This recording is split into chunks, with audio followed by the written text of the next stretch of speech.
I me. hear you, Coach. I hear you, Coach. I hear you. Oh, I hear yes. Let's get this party started. Coach Willis is here. Can everybody hear Coach Willis? Loud and clear. You. Let's go. Coach Willis, thank you so much for joining us all the way. You're in Michigan, is that right? I am in Detroit, Michigan, Coach.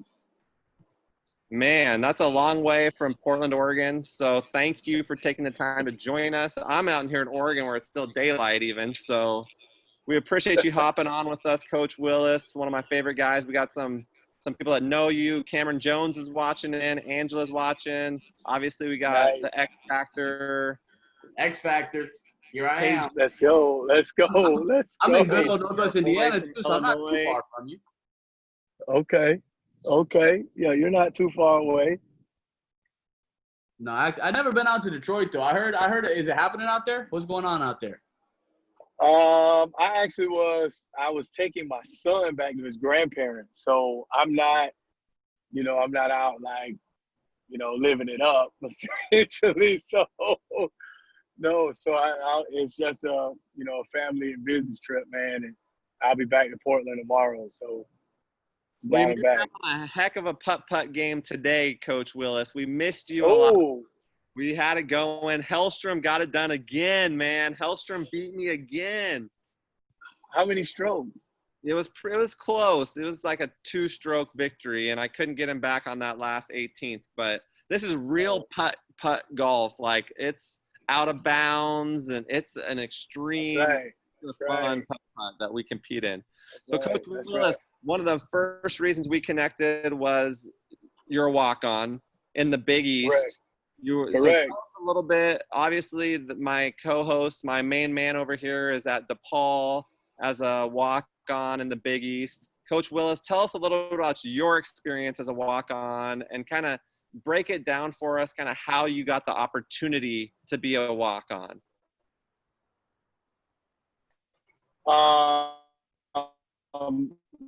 Great question. Yes, absolutely. The best conference in basketball. Fortunate enough to, really be challenged into developing my mentality of, becoming serious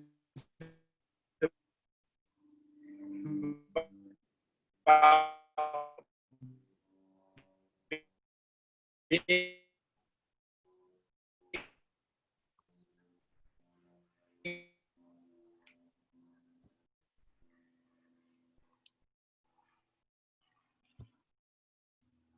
Willis.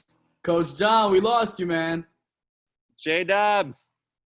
Coach J-Dub. Coach John Willis. He was in the middle of saying something great, and then boom. The pixelation came, and then if he's talking, he's in the middle of something great, and he's still talking. I don't know if you guys can hear him, but he's still talking, and he doesn't even know off but yet. We can't hear him, though. Yeah, he's still talking. And now his screen went away, but man, and you guys were about to hear John Willis, and now we do not have John Willis.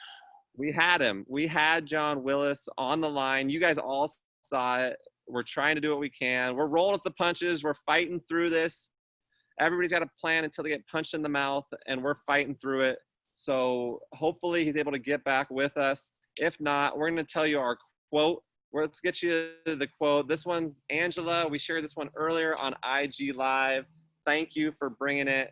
We appreciate the support. We appreciate people bringing stuff to the show. If you are truly hungry, you will find a way to eat. If you're truly hungry, you'll find a way to eat. So tell us what that means to you, Pont.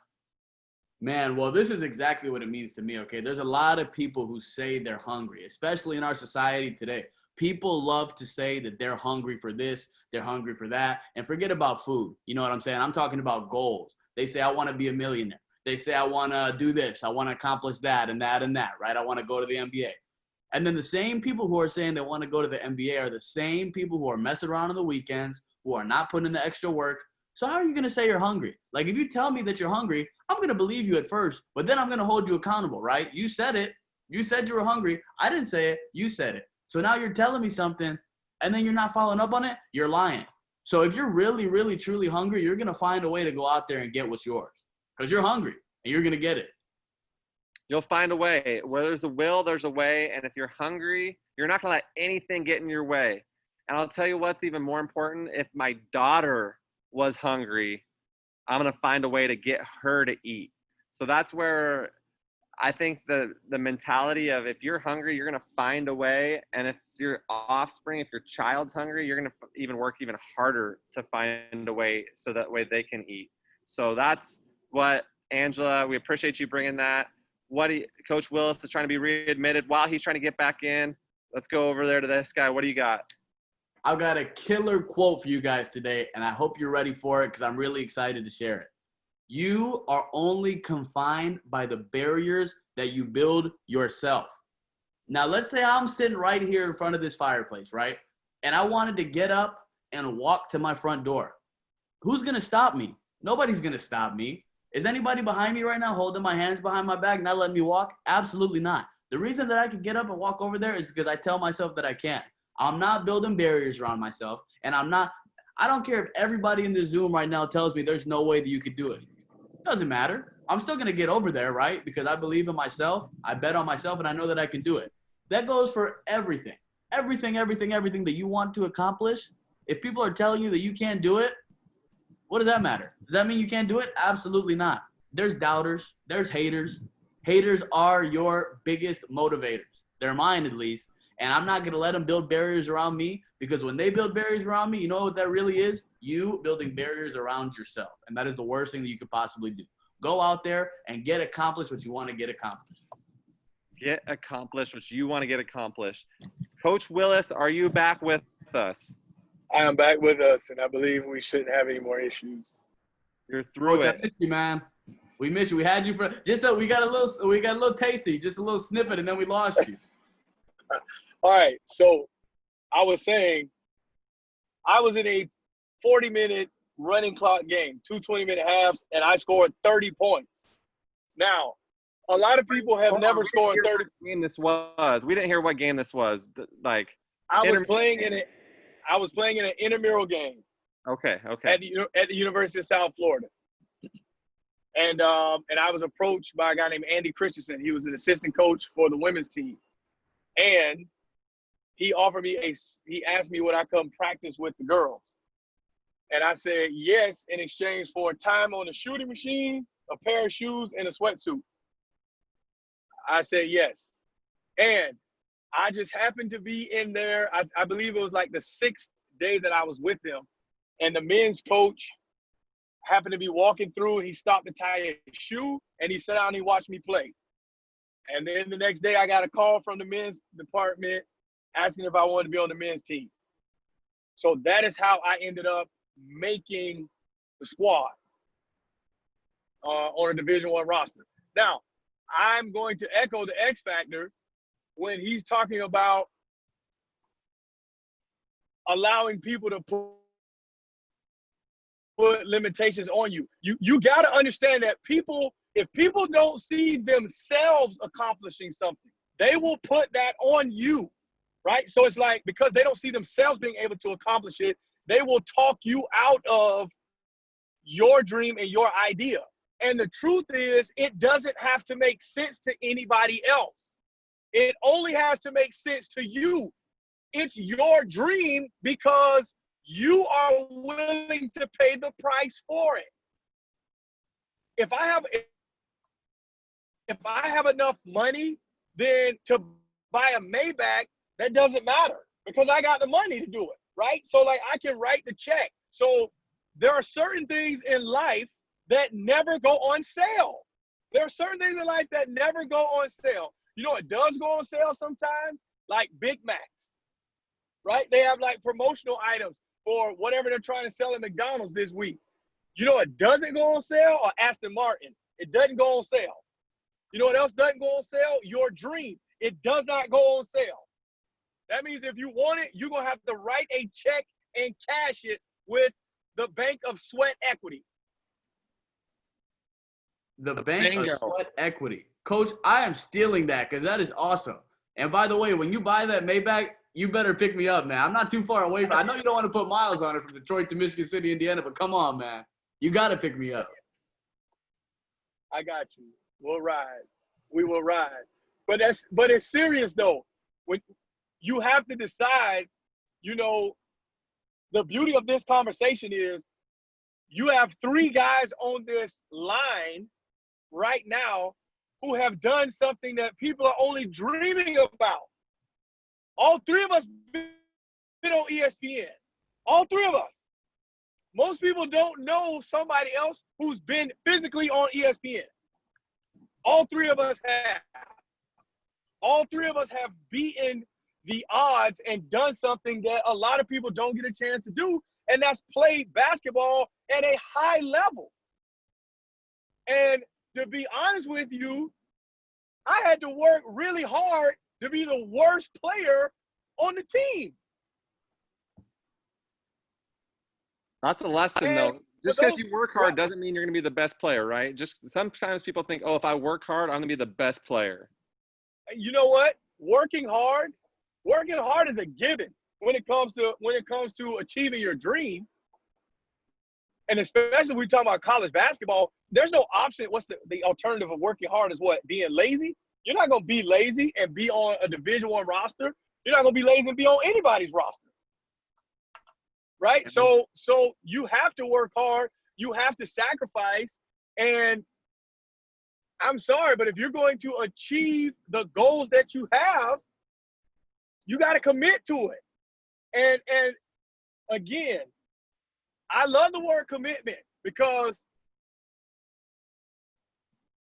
when you look at commitment and you say to yourself, I'm willing to keep my word long after the circumstances and situations in which I gave my word have changed. That is committing. And if you can do that, then you can be successful. 100%, man. And listen, what I got from that is this, man. Think about how, I don't like to speak for other people, but I think I can speak for all 3 of us when I say this. Imagine all the people that told us, there's no way you're going to play college hoops. There's no way you're going to do this. No way you're going to do that. Are you crazy? I wish they told us that nicely. I wish they just told us there's no way you could do it. They're saying everything under the sun. We committed, though.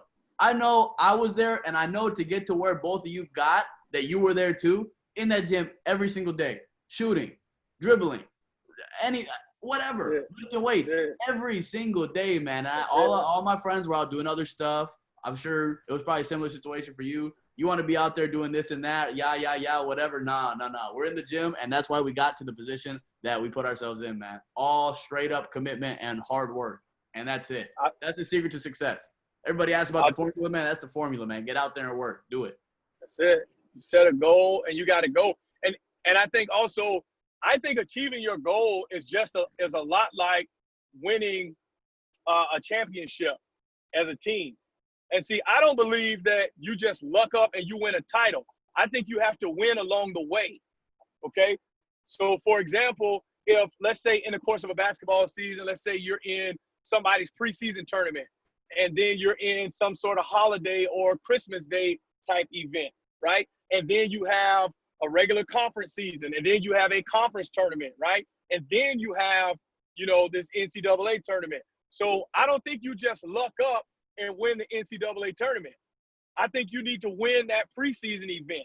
I think you need to win that holiday event. I think you need to win your league title outright. I think you need to win your conference title. So you win stuff along the way. So for example, I said that I had a goal of playing college basketball. I'm not going to lie to you. When I was a high school senior, I had 0 offers, not one.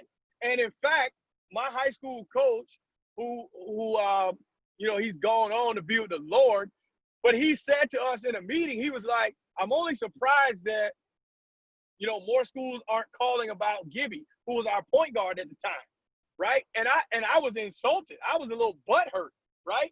And so it took me going to junior college and getting cut as a freshman, all right, because I had no idea of how to play point guard until I was a freshman in college.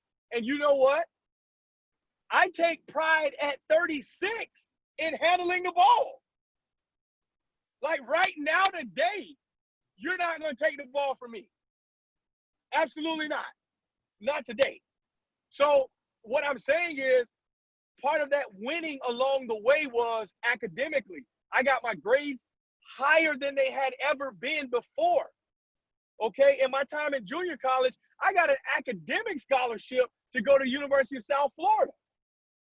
Okay, so I was lazy. I was lazy in high school. I was lazy. I was smart, but I was lazy. So I was like, I just want to be eligible to play basketball, keep my mom off my back, right? I was just lazy.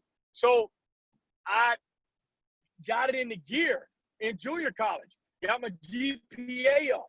I got my weight up. I was barely 180 pounds in high school. By the time I transferred to South Florida, I'm at like 193 at 5% body fat. So I walk in the door looking like a specimen, right? That's because I was committed. See, if you lack vision, then you will struggle in your decision making or your prioritizing. But if you do have vision, if you have a clear goal, then it becomes very easy. See, I had a girlfriend, I know Coach Myers gonna laugh at this. I had a girlfriend who I was with as a freshman in college, and I broke up with her because she wouldn't rebound. She wanted to go party. She wanted to go party, and I'm like, I gotta get these shots up. She wouldn't rebound. So I was like, I'm done. I'm out. Because she wouldn't rebound. So I'm just saying, once you decide what your vision is, right? And the thing I love so much, and I got to spend more time with you, but one of the things I love so much about Coach Minor is he's a visionary, right? He's a visionary. He has these dreams. And the beauty of the dream is the dream chooses you. It chooses you. You don't choose the dream. The dream chooses you. It's that thing that you can't stop thinking about. It's that thing that comes to you when you're sleeping, right? When the rest of your body isn't moving, it's that thing that creeps into your mind, right? But then what do you do with that? How do you channel that energy? And you never know. That's why I love hanging with Coach Minor. That's why I can't wait to spend more time with you, X, because if we were historical characters, we'd be like Paul Revere, right? We'd be Minutemen. We'd be those guys who are like, the British are coming. The British are coming. We're ready at a moment's notice. We're ready to go. That's what I love about it.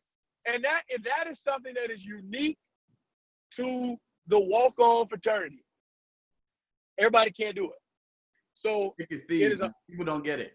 People really don't get it. Right.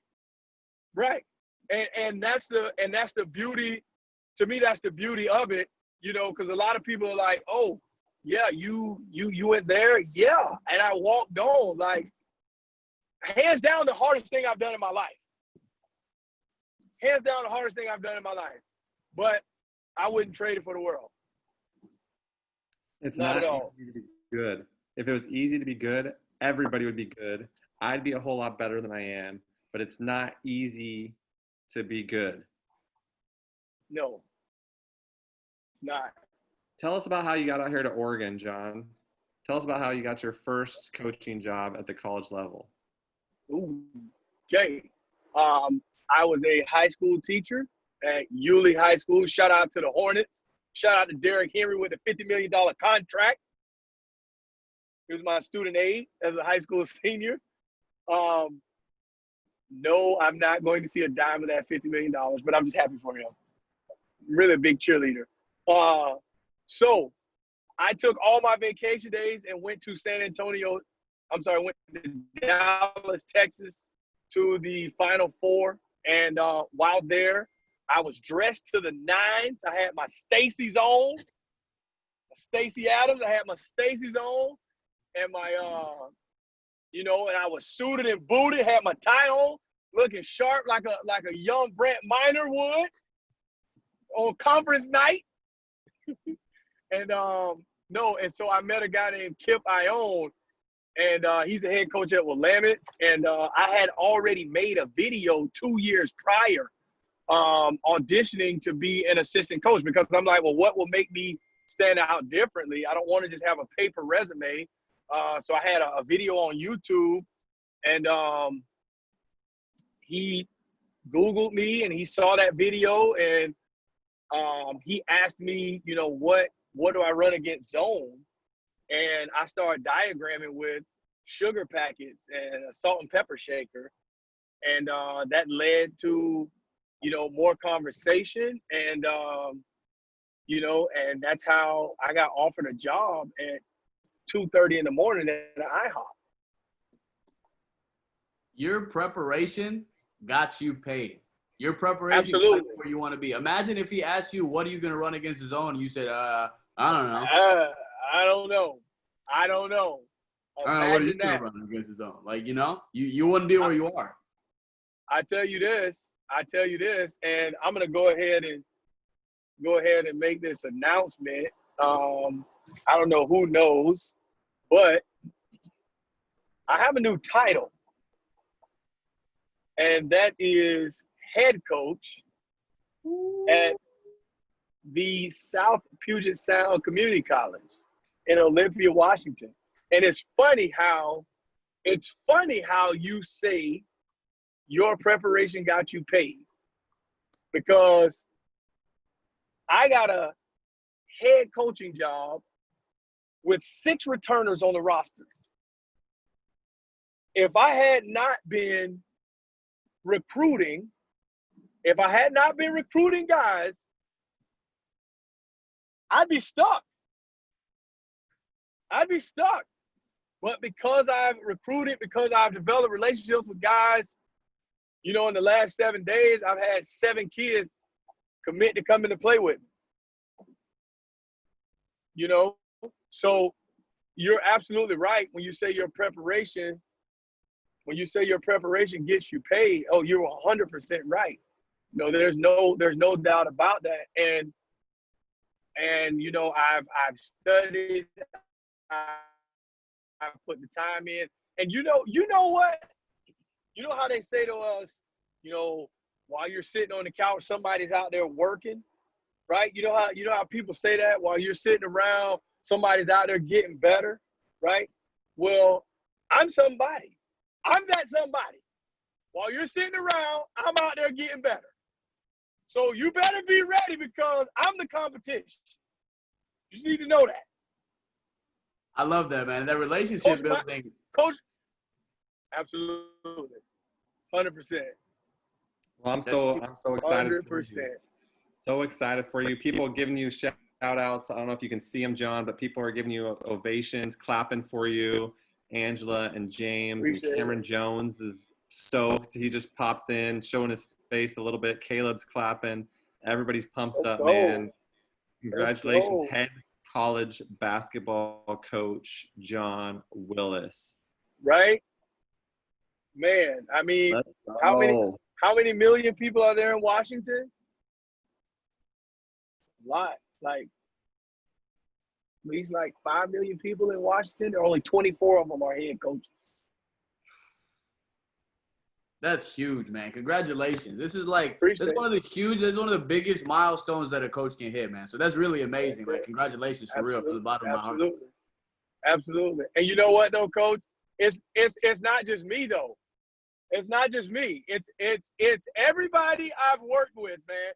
Everybody who's ever had the time to say, you know what, try doing this, or check this drill out, or what do you think of this offense, or what do you think of this defense, or here's this kid's phone number. Everybody who's contributed along the way, that's who's up there standing up there. You know what I mean? It's not about me. It's not about me. It's about kids being able to see, if I can dream this. Listen, if I can write it with a pen, you can weld it with steel. If you can write it with a pen, you can weld it with steel. Listen, every bridge that's made of steel starts out as a drawing with a pencil. Starts out with a drawing as a pencil. It's a sketch on a blueprint. So if you can sketch it, You can weld it with steel. Make it happen. I love that, man. That's a huge message, and I can already tell that your players are extremely lucky to have you as a coach. Something that's really underrated is that coach-to-player relationship. And like what you were saying earlier, first of all, obviously you're saying all the right stuff to them. Second of all, you got the energy to hype them up and really have them receive the message. And third of all, you're out there building those connections with the guys. Like a lot of these players out there, you know what I mean? Like they're looking for somebody to guide them. They need guidance. Like a lot of people are really good players, but they don't have guidance. Their head isn't there. And one huge role of the head coach, as you know, is to steer them in the right direction. And it seems like you're really doing that, man. So kudos for real, man. Your players are extremely lucky to have you as a coach.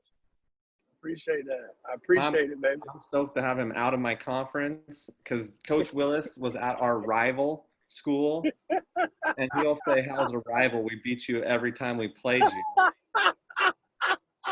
But he was at my rival school, so I was always having to try to recruit against this guy. So now I'm glad that he's out of the conference. He's coaching somewhere else. I'm so excited for him. I'm so excited that he's a head coach now. We've been through a lot. I've been his buddy. I was in his wedding. I stood with this guy at his wedding, walked down the aisle at his wedding with his sister-in-law. And so we've been through a lot together. So I was so stoked when – let's go. Euro step for life. Euro step. X, man, we hit a Euro step at the altar. Me and Brant did. Euro step to a soft floater over the 7-footer.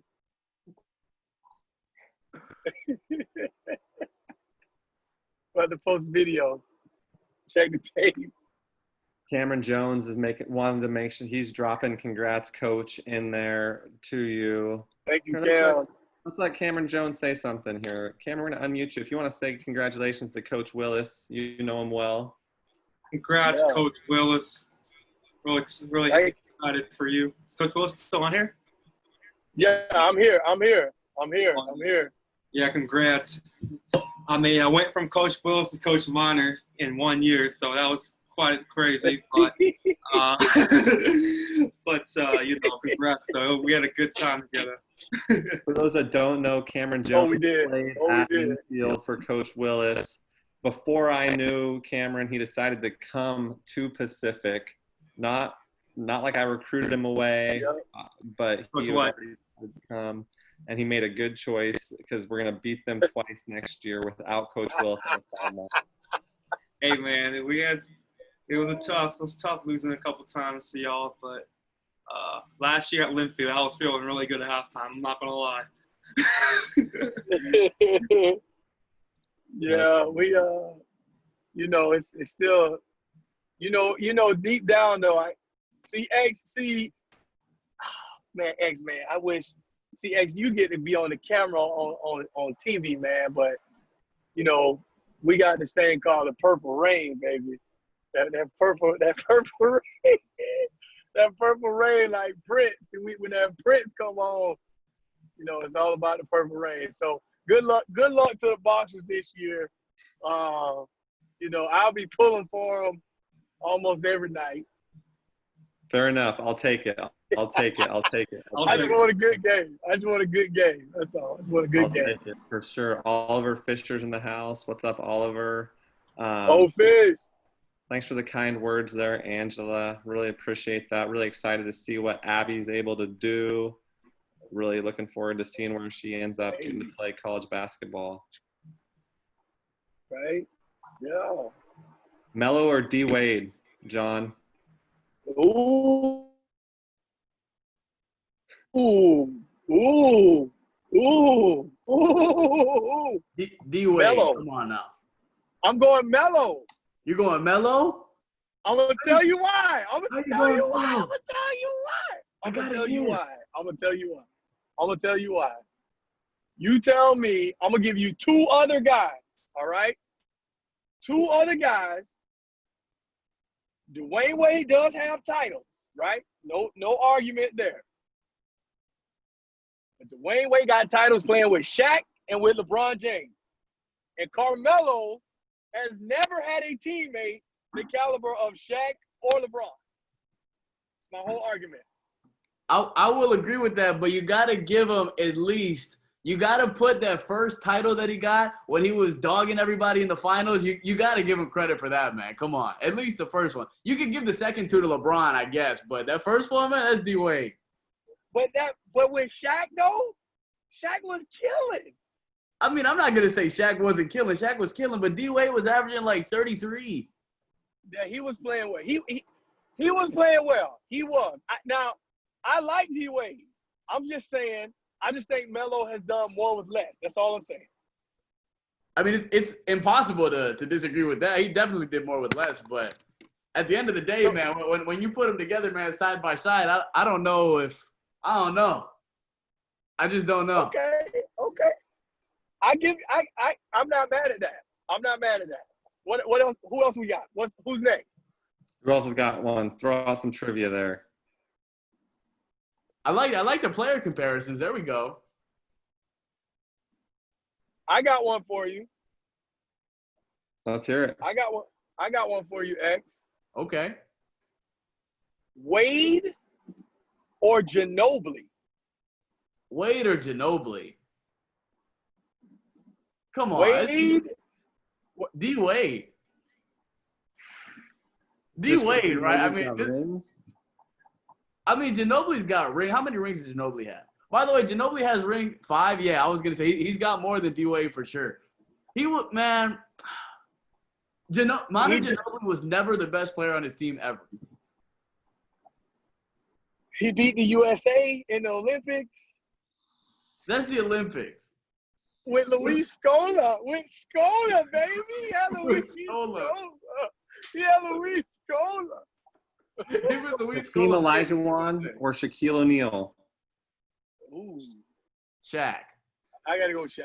I'm going Shaq. Yeah. Team footwork was better. What about who you starting a franchise with, Zion or Luka? Oh, too early. I'm going to say Luka. I think Zion's one injury away from being done. Too early. I want to say Luka right now too, but watch me say Luka and then Zion comes out and starts busting some heads. I mean, Zion has the potential to be like a complete dog of all time, but like it's early, man. It's early. So, Coach Willis, KG wants you to tell us the difference between D1, D2, D3, NAIA, and junior college. Okay. Who asked this question? KG, Champagne. Remember the guy that put us up in that really fancy hotel? KG. I'm sorry. You just cut out for a minute. Okay, KG. What's up, Coach?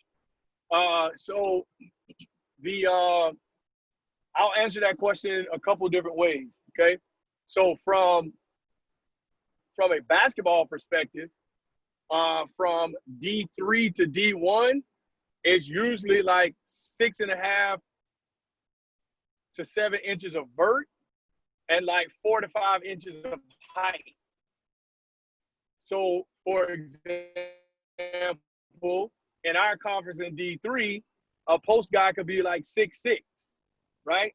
Well, you're not going to be 6'6" playing the 5 in the Big East. Absolutely not.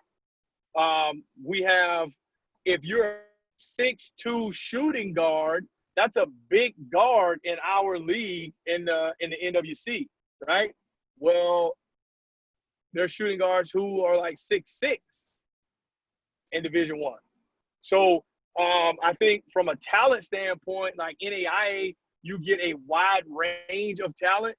Sometimes you get D1 kickbacks, somebody who may have had some sort of trouble or something down the road or maybe gone a different route and decided to come back and play. JUCO, a lot of times you get guys who did not get the look that they wanted coming out of high school, or maybe they're not quite as polished, or maybe they had to play inside on their high school team because they were a bigger guy on their high school team. Like if you take a 6'4" guy who had to play inside on his high school team because they were tiny, he may go junior college so he have a chance to play with his face to the basket, play on the perimeter. From a scholarship perspective, D1s, you may have, 10 or 11 full rides. As you move down the list, like the D3, there are no basketball scholarships. D2, you may have like 7 or 8. NAIA usually have like a pot of money that they can kind of cut up. I know for us at my school, we have 8 scholarships, but they're not full rides. We have 8 scholarships that pay for 65% of your tuition.